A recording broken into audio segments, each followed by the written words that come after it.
começamos com um assunto que mais movimenta, que mais polemiza o debate brasileiro da atualidade, a CPI dos atos que se transvolaram em crime do dia 8 de janeiro na Praça dos Três Poderes. O presidente do Senado, Rodrigo Pacheco, como nós noticiamos ontem, respondeu ao pedido de esclarecimentos do ministro Gilmar Mendes e disse que, a partir dos documentos que tinha, não poderia abrir a CPI.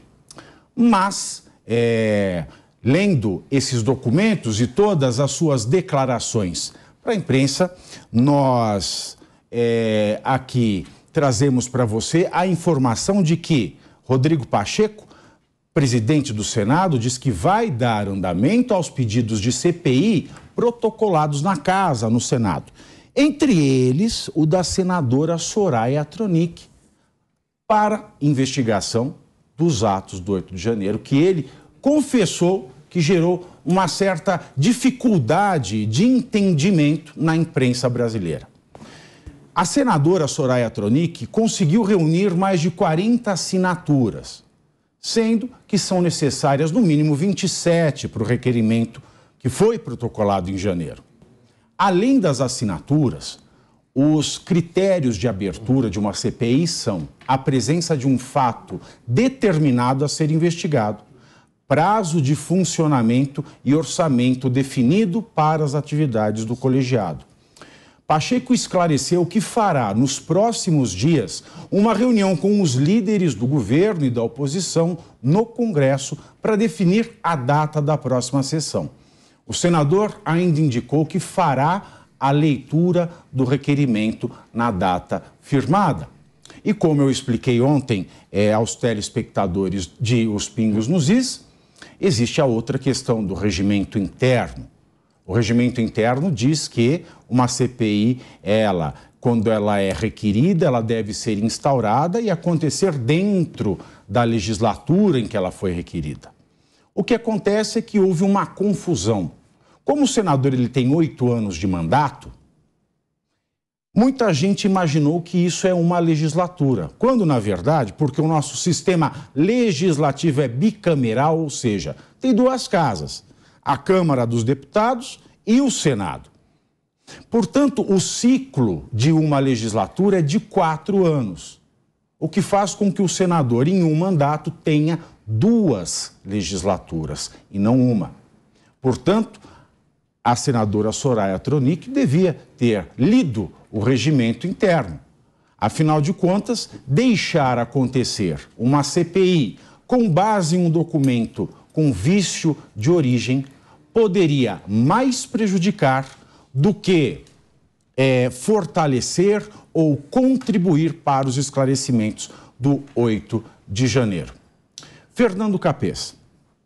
Bom, em primeiro lugar, a gente deve enaltecer a ação do presidente do Senado, senador Rodrigo Pacheco, porque não é que seja necessário nem imprescindível. Aliás, é bom que o parlamento tenha pessoas oriundas de todas as correntes de pensamento e todas as profissões. Mas é claro que o fato de ser um grande jurista, um exímio criminalista, conhecedor do regimento, da Constituição e da legislação, faz toda a diferença. Então, é importante ressaltar. Aliás, eu tenho até uma questão pessoal com o Rodrigo Pacheco, que ele falou que é leitor de cabeceira do meu livro Curso de Processo Penal. E muita gente estava falando... Cadê? Você trouxe hoje, Capês? Eu trouxe, então, o pessoal reclamou bastante que eu posicionei para a câmera errada, agora eu vou posicionar para a câmera certa. Desculpe que eu não me dou muito bem com isso aqui. Então, esse livro aqui que o pessoal diz que o Curso de Processo Penal, muita gente pedindo esse livro, que eu fiz uma doação aqui para um jurista, Tiago Pavinato, Entrem no meu Instagram, que vocês verão como podem conseguir esta obra, tá certo? O Curso de Processo Penal está na 30ª edição. E o Rodrigo Pacheco falou que é leitor dessa obra e é meu amigo também, independentemente desse fato. Ele mostra nesse momento habilidade política, conhecimento jurídico e capacidade de liderança. Como é que vai se parar um pedido de CPI como esse? Para pedir a instalação de uma CPI, basta 1/3 dos membros da casa.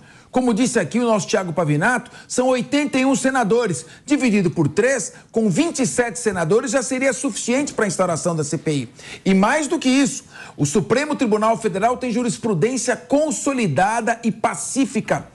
É direito, inclusive, da minoria, desde que obtido o número regimental de assinaturas, ter acesso à realização da CPI. Aqui no Tribunal de Justiça de São Paulo, o partido de oposição, os partidos de esquerda, que são partidos de oposição, o PT, por exemplo, já conseguiu autorização para a instauração de CPIs com base em decisões do Tribunal de Justiça. Porque é direito da minoria fiscalizar, é direito da oposição fiscalizar o governo.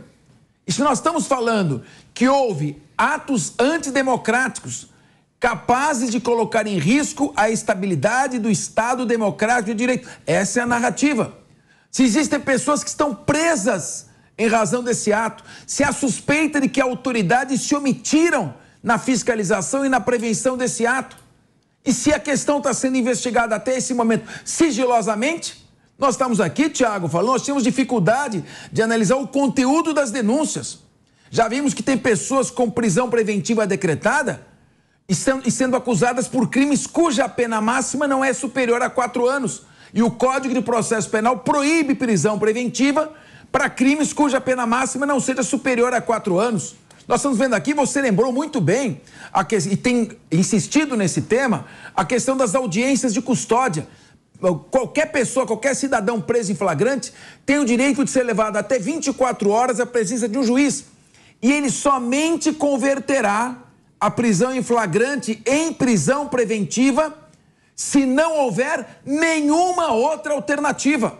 Está escrito na lei. O Thiago colocou aqui no programa de segunda-feira, artigo 282, para que uma prisão em flagrante seja convertida em preventiva e a pessoa fique presa, é preciso demonstrar que ela corre o risco de fugir, atrapalhar a produção da prova ou praticar crimes estando solta. Tem senhoras que estão presas. E além disso, além de se exigir um desses 3 motivos, o juiz tem que verificar no artigo 319 se não cabe outra medida, como fiança, tornozeleira eletrônica e outra medida. Então, isso tem que ser feito na audiência de custódia. O que aconteceu em Brasília, além de não ter se cumprido o prazo das 24 horas, né, Capês? O juiz que a fez não tomou a decisão. E o artigo do Código de Processo Penal deixa claro que é naquela oportunidade que ele vai... Inclusive, abuso decidir. De autoridade não decidir. É crime de abuso de autoridade não decidir. Então, por isso temos que ter CPI para checar se não teve abuso. Sim, e esta CPI tem a vantagem de trazer luz à investigação. Fazer com transparência, com publicidade. Não se faz investigação sigilosa, muito menos processo sigiloso. Isso é no tempo da Inquisição. Daí que o nome processo inquisitivo. Nosso modelo de processo é acusatório, tem que ser feito tudo às claras, com transparência. E a CPI, Rodrigo Pacheco sabe disso, é um grande criminalista e tem uma carreira meteórica no Legislativo, foi deputado federal, logo em seguida senador, presidente da CCJ e presidente do Senado. Tenho certeza que agora será importante. É um grande advogado. Um grande advogado. A gente espera, Thiago, que seja instaurada esta CPI, que sejam tomados os depoimentos e que a CPI mostre também qual o critério que está sendo adotado para manter tantas pessoas presas, principalmente senhoras que não oferecem nenhum perigo à sociedade. Goste ou não goste, seja partidário ou não, ele é um grande advogado. E o que aconteceu foi que, nas discussões sobre esse tema, né, nessa declaração que ele deu ao STF em pedido do Gilmar Mendes, houve uma confusão. Porque há na Câmara dos Deputados, lá em Brasília, também, né, um requerimento com assinaturas suficientes para a instauração. Só que esta resposta do Rodrigo Pacheco foi somente quanto à do Senado. E do Senado havia um vício, havia uma nulidade. Então, se isso começasse, pode ser que se descobrissem coisas ali e tudo ficasse anulado. Então, foi muito sábio. Foi muito sábio. Preparado. Na verdade, era uma armadilha se você aceitar fora do requisito do regimento interno. E houve uma confusão, Felipe, porque nós estamos vendo que o governo federal, o PT, ele está investindo pesado descaradamente para não ter CPI lá na Câmara dos Deputados. E ele está oferecendo orçamento, verbas, emendas da sua parte discricionária, nós vamos falar disso logo na sequência, para que as pessoas retirem assinaturas, para que as pessoas assumam cargos em estatal, mas isso é na Câmara dos Deputados, não tem nada a ver com a manifestação do Senado. Lá, então, Rodrigo Pacheco, ele se comprometeu a se reunir e retificar as assinaturas para que tudo seja, para que tudo aconteça corretamente e não haja discussão de nulidade nem prejuízo dessa CPI que é tão importante. Bom, fez bem esse esclarecimento do Rodrigo Pacheco, não é, Felipe? Sim, não, com certeza. O Rodrigo Pacheco demonstrou que, além de ser um ótimo parlamentar, também é um excelente jurista, não é? Como você bem mesmo disse, Pavinato, o regimento interno do Senado, né, e a Constituição Federal coloca que a legislatura começa em fevereiro. O ato aconteceu dia 8 de janeiro. Ou seja, a Simone Tronic conseguiu as assinaturas entre o evento e entre o início da legislatura. Ou seja, se o Pacheco aceitasse a instalação da CPI antes da legislatura, há um vício, poderia se alegar um vício de formalidade que anularia todas as produções de provas que a CPI viesse. E ela não beneficiaria quem eventualmente foi prejudicado por um eventual abuso de autoridade. Bom, gente, eu tenho todas as críticas aqui ao Rodrigo Pacheco. Acho que ele peca muito em não conversar com a população de maneira mais clara. Isso desde o processo eleitoral. Eu mantenho aqui todas as críticas, mas neste ponto ele fez o correto. Esta é que é a verdade.